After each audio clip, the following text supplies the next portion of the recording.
Okay.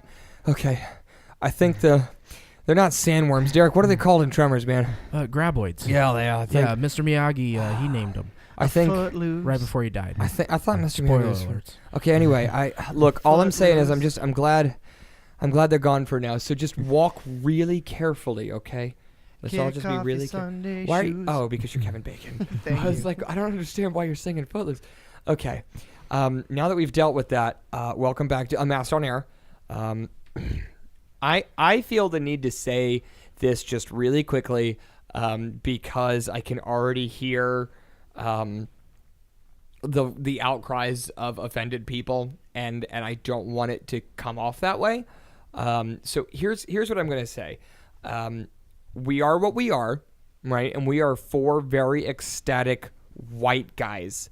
Dylan. Well, yeah, Dylan, you're Hispanic. you're Cuban. half Cuban, right? But then half like I Slovak. mean, I'm Americanized, so I'm. What I'm getting at here is that I have read in a lot of forums and whatnot that, like, honestly, a lot of people think that this should be a thing that, like, white people can't talk about, and I just want to go ahead and say this really quickly. If there are things to be said about the politics behind this film, and I think there are, and I think we'll probably get there in this conversation, and in the last one a bit too, what we are is ecstatic that there is now such a brilliant representation that people of color in this country and worldwide really can celebrate. And we really hope that this film is the beginning of a movement, because I think there needs to be a lot more representation in Hollywood.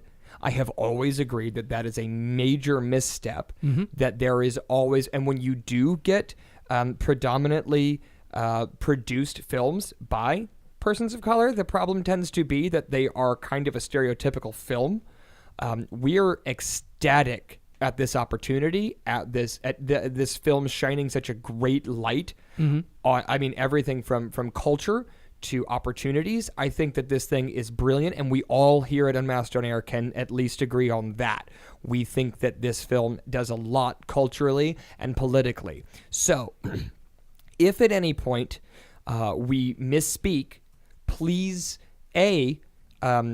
forgive us. You know, this is usually a topic that we try not to get on, but there are clearly some racially fueled, really celebration reasons. I think this isn't a bad thing, but we're not used to broaching these topics. So you can feel free to also, if we do misspeak, you can always reach out to any of us individually, and at some point throughout these issues here, we will tell you how to reach out to us, because we love feedback, both good and bad. I would just ask that with a gentle tongue, please. You can certainly reach out to us and let us know if we have misspoken. We'll do our best to correct it. I just wanted to go ahead and put that out there because I don't want this to seem like misappropriation. Of course. That's not, or offense. That is not anything that we mean. With that, I'd like to get back to celebrating the phenomenal and killer film that Black Panther is. Yeah. So, I will go back to my notes here. We were just discussing in the previous issue the overall story and establishing origin. I think we pretty much talked about that point, so I'll go ahead and cross that one off the list. But just a quick recap. I think we kind of unanimously agree that it was a really brilliant way to give us an origin story. Without it feeling like an origin story. Exactly. It wasn't too heavily about the origin. Do you think that, before I close that topic and we kind of move on here, do you think that has to do with his introduction in Civil War first as kind of just a really crash course? Yeah. Because we didn't really learn anything about him at all, except for we did get to see how he becomes king. Yes. So what a weird... It's like we skipped the beginning, went into like the middle bit, and then kind of picked up from there while filling in the beginning in Black Panther. Right. And that's what I think was interesting about the very opening of Black Panther was almost an animated... like telling of the history of Wakanda. So cool. And then like what we were saying before, the introduction of them going back to Wakanda itself. And so you see them in a spaceship, for lack of a better word. I don't know if we've said it in this episode. Mhm. Clearly, there will be spoilers for Black Panther ahead. Yes. Okay, go ahead. So they're in the spaceship, right? Which is true. It's like this incredibly technologically advanced. Which do you have a bullet point for like the technology or something like that? Kind of. But you go ahead and you say your piece, and I think I can bring it right on in. The thing with that a segue. one of my favorite things about the entire universe that was built is the technology that originates from them. Oh yeah. The ships, like they have these futuristic, they're spaceships for you can't really call them much else. They're not planes, they're not jets. They're what you think the government is working on at Area 51. No, for sure.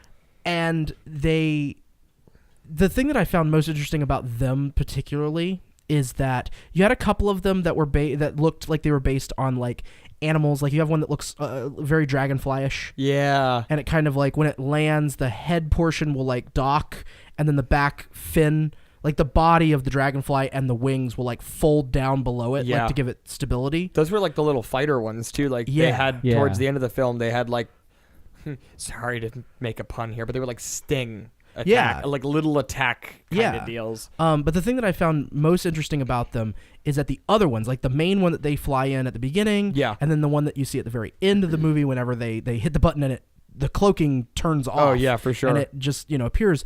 They look like African masks. Yes. And I mean, it's very purposefully done, but it's beautiful. You know what? You know what's funny? Because they do. Now that you say that, they do. But what I saw in them was like when you watch the Lion King, the sequences when like during Hakuna Matata, when they're all in the jungle with Simba and Timon and Pumbaa, how they like have those African patterns drawn on all the beetles that run around through the law. That's what it looked like a great horned beetle to me. I don't know. Okay, yeah.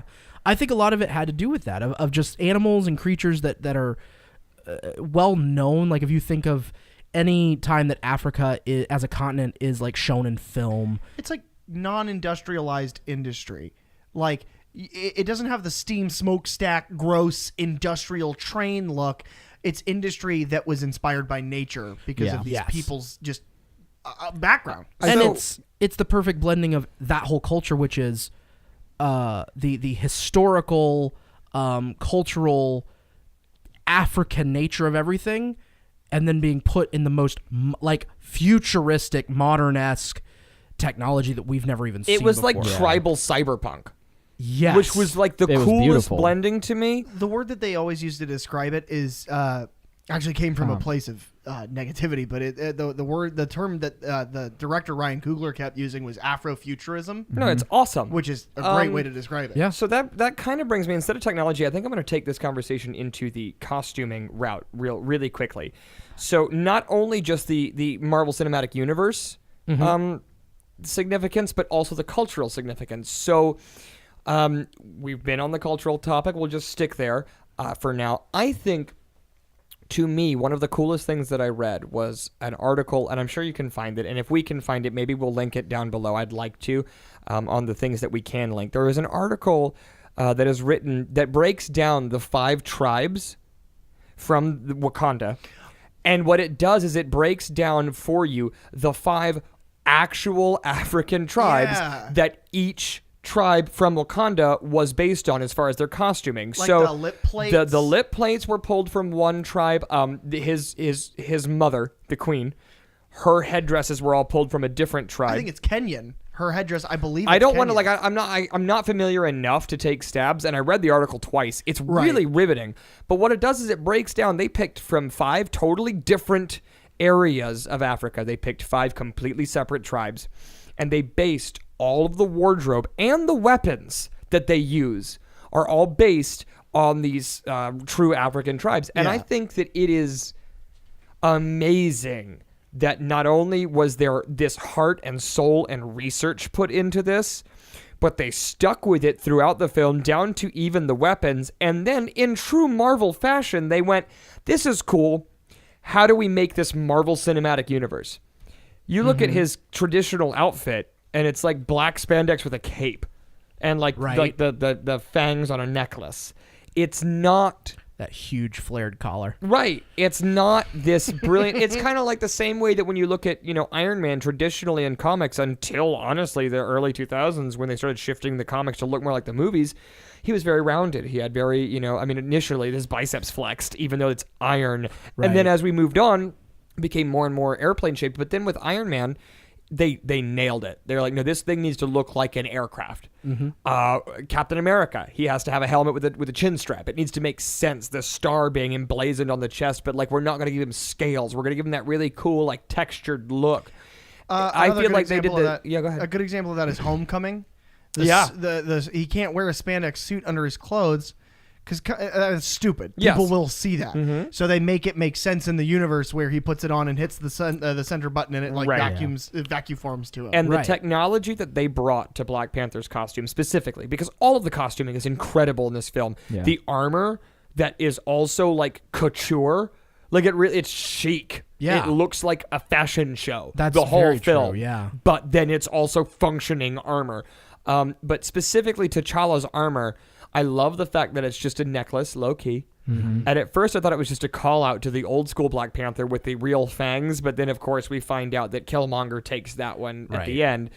I loved the idea of the vibranium forming this suit, very much like the extremist virus did for Tony Stark in the comics. Right. And it just the ability to pull out a costume out of nowhere, touch the And- necklace, and now it's on. And that actually, for those who have watched the latest Infinity War trailer, there is a shot. It's very quick. You have to like really go by, shot by shot. But there's a very quick shot of Tony walking, and his armor is forming around him that same way. And I told PJ when I first saw it, that's the extremist virus. I bet you they're going to use it to kill Tony. But honestly, now that I've seen this film, I bet you it's Wakandan technology. I really think so.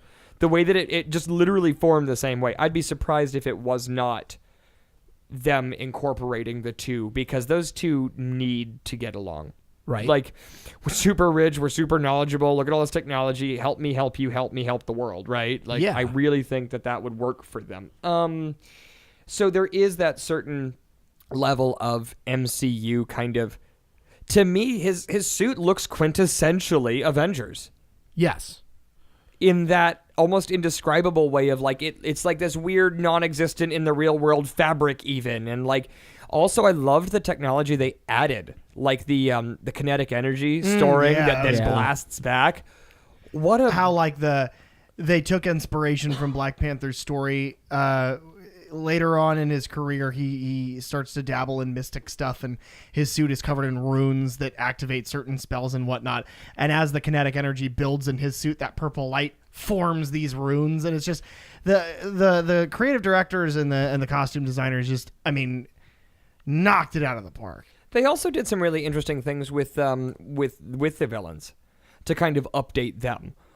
So firstly, I think the most on the nose example is Ulysses Klaue. In the comic books, Klaue kind of dresses like Baron Zemo. Like a big pink mask that he wears and a whole jumpsuit and stuff. Well, in his origins, that's well, he jumped into a I forgot what it was, but it was some sort of sound machine, and it pretty much disintegrated him, and he pretty much became So just when he's like sound. pink face Right. man, he's just no, it's dumb. But in No, they stayed true to like his original look, the sort of poacher outfit and his arm. right, except the arm is like not a big hokey clunky. I yeah, really they- liked the like. I kept I like what they did wondering. with his Well, arm. when I saw his hand, I was like, "What the fuck?" And then it opened up when he was testing to see if it was vibranium in the museum, and I was like, "Oh." So the only It's thing, cool. when it opens up with the sonic cannon, the fingers get floppy. Yeah, And it was it's like, gross. ew. I think, but no, I'm saying it as a positive. I really think that Marvel does this thing with these characters where they're like, how do we make them more realistic? But not to like Nolan's level realistic in Right. like the Dark Knight series. They're like, no, we can still keep the like fantastical elements. So he's got, an antimatter cannon in his arm. Yeah, it's just there are some things about Marvel characters that you don't want to try to capture in real life because it's just going to look hokey. Oh, for sure. Too fantastical. Yeah. Yeah, no, absolutely. I think that, and I'm trying to think of another good example, like Loki's helmet. Prime Hawkeye's example. outfit. Like comically, in the comics, the horns are comical. They are so massive, and his whole like leotard and like tabard over it just looks so very like truly medieval. But I don't think it would have translated. So they gave him this like high fantasy badass like almost Tolkien-esque armor, and suddenly it clicked. I think they did a very good job at adapting, for example, Claw. The other one that I point out is Killmonger. Right. Like traditionally in the comics, and even up to most recent comics, he wears that mask that he picks out in the beginning. He wears it like a mask that is spot on that mask. He wears always. It's part of his uniform, and he wears like loincloths and like furs on top of like a bodysuit, almost like he's Sabretooth. also just a huge hulking guy. Right, and so I really liked that he like. It was almost a nod when he said, I just like this mask. I think I'm going to keep it. And he did even wear it for a brief moment. And then afterward, it became like they added the scarification to him, and they gave him other things that made him aesthetically a good villain. Right. Without taking it over the top to, I'm wearing a tribal headdress, because that wouldn't have fit. It would have fit, I think, with the African culture, but it doesn't fit with what he said, the what did you say, Patrick? The term that was used? Afrofuturism. Right. It wouldn't have fit. So instead they gave him these wicked, like, scarification, which looked incredible. Well, and that's an actual thing that, once again, I can't speak for which specific tribe or group of people do that, but there are people in Africa who do that scarification. Right. Scarification and body modification is big. I believe in a lot it of the symbolizes the scales like for a crocodile. That's awesome.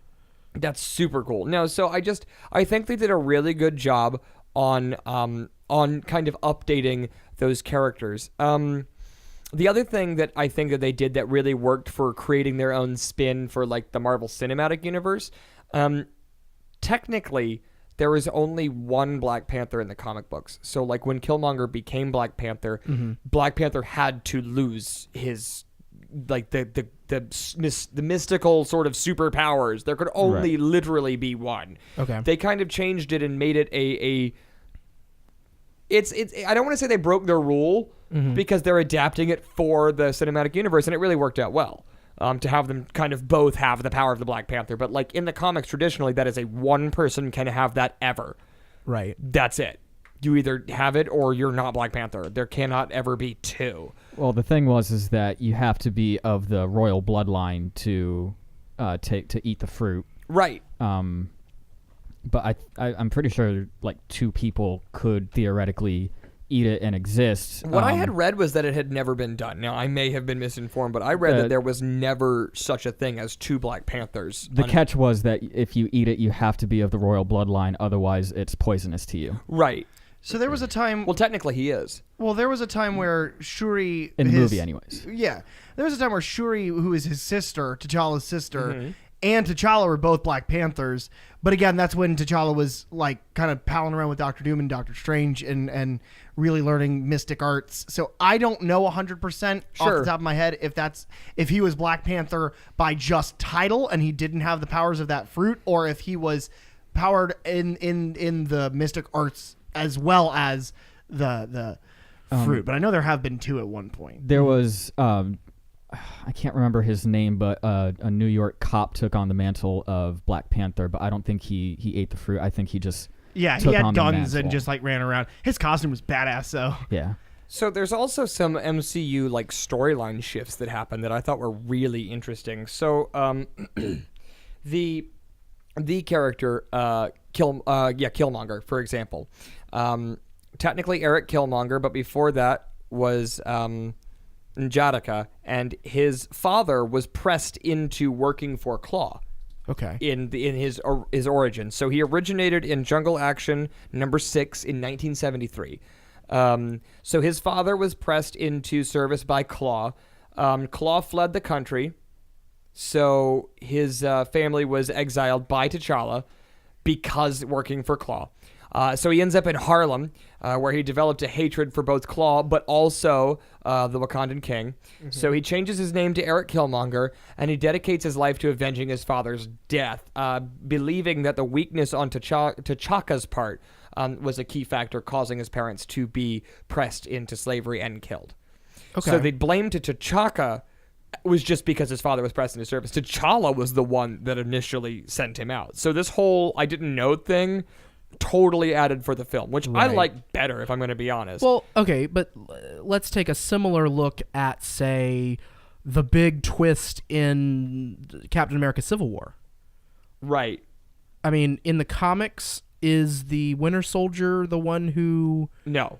killed Right, obviously Yeah. not. But it's a good... No, and again, I mean, Tony's parents? I'm going to go ahead and finish that spoiler. Oh no, Civil War's been spoiled for me. Again, the MCU has been doing that. They change up little things to still make it new for people who already know the stories. Right. Or For sure. And then the other example from last year would have been Thor Ragnarok. Mm-hmm. The fact that they adapted parts of the Planet Hulk storyline to fit with Ragnarok, and they work very well together. Well, they also adapted. They adapt something else to the end of the story. These are spoilers for Thor Ragnarok. But at the end of the actual, in the comics, at the end of the actual Ragnarok Thor line, Right. like the storyline, he relocates Asgard to a city called Broxton, which is like in Oklahoma, okay. and Asgard is there. Okay. And so, like at the end of Thor Ragnarok, when Asgard is basically destroyed and they have to bring all of the Asgardians to Earth, Right. you're tying a Thor story, a Hulk story, an Avengers story, and an Illuminati story all together to make a movie. They're very Right. good about doing that. Right. So at the end, basically what ends up happening is he contacts T'Challa after he gets a PhD in engineering and an MBA at MIT. So then he contacts T'Challa, who repatriated Killmonger to Wakanda.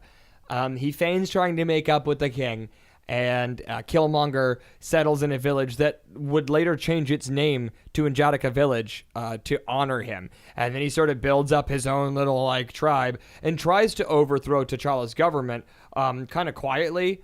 And then eventually T'Challa like confronts him. He dismisses him. They have a big fight. He throws him over a waterfall and presumably kills him. The difference is then he kind of became Black Panther for a while. And it's a comic book thing, so they're nodding to these things quickly. Right. So they cut out 2 years of storyline in a 2-hour movie. Well, exactly. And again, I think it's a great shift. The same yeah. way that I think that most Marvel Cinematic Universe, they keep the core of the characters while just changing some of the smaller details. I hate to keep. I love to keep referencing Homecoming, but like that's a very good example of they didn't waste time with Uncle Ben. They mention it, Right. Yeah. but His rice is delicious. you've seen it a million times. It's those orange packages. But yeah, they mention Uncle Ben just in passing, but they never even say Uncle Ben. Yeah. They're like with everything that's happened, and then Peter gets kind of teary eyed, and you're like, oh. That's topical, and you really, you understand. Right. They also threw out a lot of neat Easter eggs and stuff. The only other character that I wanted to bring up kind of in that same vein is actually Man-Ape. Right. So M'Baku Right. My in the favorite comics, right? Oh, he's great. In that movie, he is my favorite In character. the comics, he is Man-Ape, and Man-Ape is a character who was actually almost all a villain, right? Like he's just a bad guy, and for a lot of eventually they started writing him, but he was introduced as a bad guy. His first appearance was in Avengers number 62 in 1969, so he came around before Killmonger even. Right.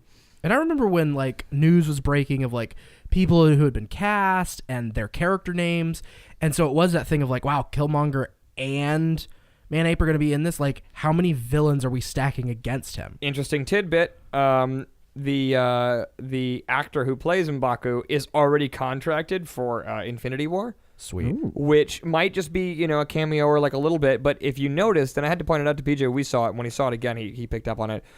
Right as they're walking in, at the very last time, at the end of the movie, when T'Challa comes walking back into the throne room, over his left shoulder, the most visible member of the council is M'Baku. He's standing there with his spear, and he turns and sees with the furs draped over him. So it's insinuating that he's been placed back among the tribe's been accepted back again. Cool. Another tidbit: Avengers: Infinity War is coming out a week early. Yes. Nice. I saw that exchange with Tony Stark. Robert Downey Jr. demanded it plays earlier, and so it did. It was really fun. Yeah. So actually, he was born in Africa in Wakanda. He became one of Wakanda's greatest warriors, only seconded to Black Panther. He plotted to usurp the throne of Wakanda with the help of the outlawed rival white guerrilla cult. And so they got that right, where his tribe was kind of outlawed. Not the same tribe, but they got the idea that he comes from an outlawed tribe. So then what he does is he actually gains supernatural powers by killing a fabled Wakandan white gorilla. He bathes in its blood and he eats its flesh, and then he takes the alias of Man-Ape. Which is just brutal. Right. And, and so he fights the Black Panther and believed to be dead when the Panther totem that the Black Panther was bound to crumbled on him. He's revived by his aide. And he goes to America where the Black Panther is with the Avengers at all times. So it's like a really neat kind of throw out. It does say that despite his rivalry with T'Challa, M'Baku was invited to the wedding of T'Challa and Ororo Storm when they got married. Mm-hmm. This is more recent. And then he gets drunk on scotch and tries to pick a fight with Spider-Man. And then he's next scene, like, fast forward again, and he's in Heroes for Hire #6, and he teams up with Grim Reaper and Saboteur, who comes and goes a lot in the Black Panther line. Saboteur, isn't that Nakira? His love interest in the movie becomes a bad guy. Yeah, Nikita. Yeah, I don't remember what her name I is. think it's like the mistress or the maiden or the saboteur or something.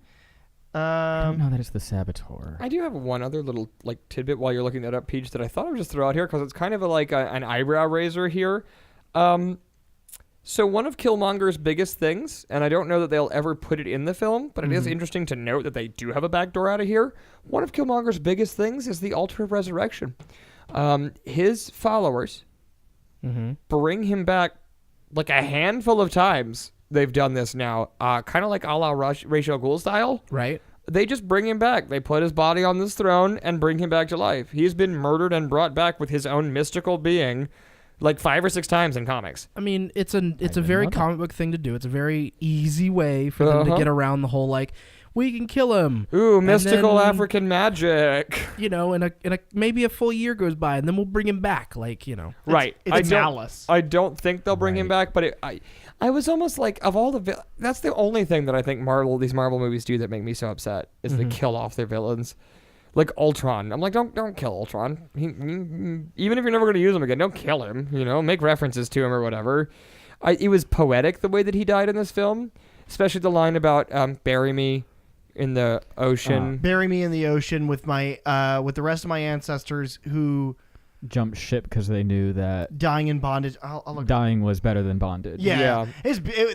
Oh yeah. You could hear the wind of a pin falling in the fucking theater, and it was packed. It was a Dolby Cinema screening, so it was loud the whole movie. He says that line, and it was silent. Well, it's the same way that it was silent in Civil War when he said, "The living are not through with you," and I was like, "Oh my god, that's the most awesome shit I've ever heard." So to kind of conclude this, I think my overall points were that it was an incredible origin story and establishing film. That what they did for the MCU was really good with the liberties they took. I think that they did a fantastic job nodding at Nakira, Okoye, Shuri. You know what? I would be remiss if I did not mention this also, and I know that we're running short on time, so I'll make this quick too. We've been talking so much about the heroes and the villains. The really loudly sung heroes of this film were all of the women. Yes. The fact there was an entire army of strictly women. It was so powerful. The Dora Milaje, yeah. Yes, it was so powerful. It was so inspiring. It was another Wonder Woman moment where it was oh, thank God this wasn't sexualized. There was no objectification. It was a bunch of badass chicks who were almost more highly praised than the men. What an incredible...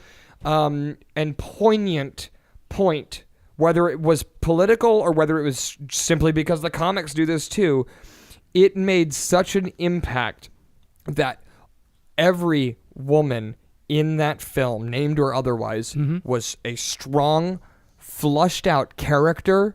They were independent. They were subservient to no man, only to their country, and to the point where when Okoye and her husband, the other guy from the leader of the other tribe, the blue tribe that was attacking everybody the whole time, with the rhinos, when he was like, "You would kill me," and she said, "For Wakanda, yes," and it's like, "Fuck yes!" Like they didn't make it some damsel in distress love story bullshit. She's the one that stopped it because of her loyalty to the country. What an incredible thing. So I didn't want to miss saying that.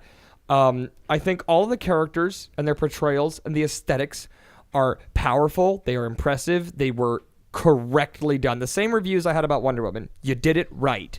And whether that means that you involved just an absolute menagerie of people of color who were in charge of this thing, the same way that Wonder Woman had so many women in charge of this thing, like what it's almost like, and I know I sound crazy here, that subject matter of culture should be handled by people of that lineage. Like I don't. Oh, well, the isn't thing that a I said crazy to my, thing? The exact quote I said to my little sister was, I was like, it's amazing because it's almost like from the movie to the costumes to the production value to the special effects to the design of those effects, everything about the movie is great. And it's almost like creators of, black and creators of color have an approach to these things, an approach to making films and art. And it's really good. And maybe we should just let them do it more often than right now, where it's virtually unheard of. Absolutely. Yeah, absolutely. Yeah. Yeah. And I think my favorite thing about it is that despite all the social or political messages that movie had, it was still fundamentally a comic book movie. Yep. Oh, Yeah. for They sure. they didn't like shove all that down your throat. They didn't make it overwhelming or overbearing. It was just all around a good comic book movie. I think that in the way that Captain America was literally written as propaganda to try and rally America to go into World War II, I think the same way that Superman was literally created by two Jewish brothers who felt the world needed a hero. I feel like the same way that Wonder Woman finally got a movie by women for little girls and other women, and then the rest of us to enjoy. I think that there is no reason why everybody on this planet shouldn't love this film, but this film is made by and for people to get their voices heard. Yes. And I think that it is absolutely a flagship. Well done.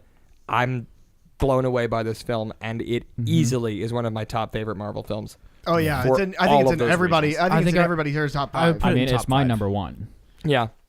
Do you think that because of the point that you guys were just making with Patty Jenkins, creating Wonder Woman and doing such a phenomenal job, and then Ryan Coogler directing Black Panther and doing such a great job with it, do you think that's partially why Joss Whedon just stepped down from directing Batgirl?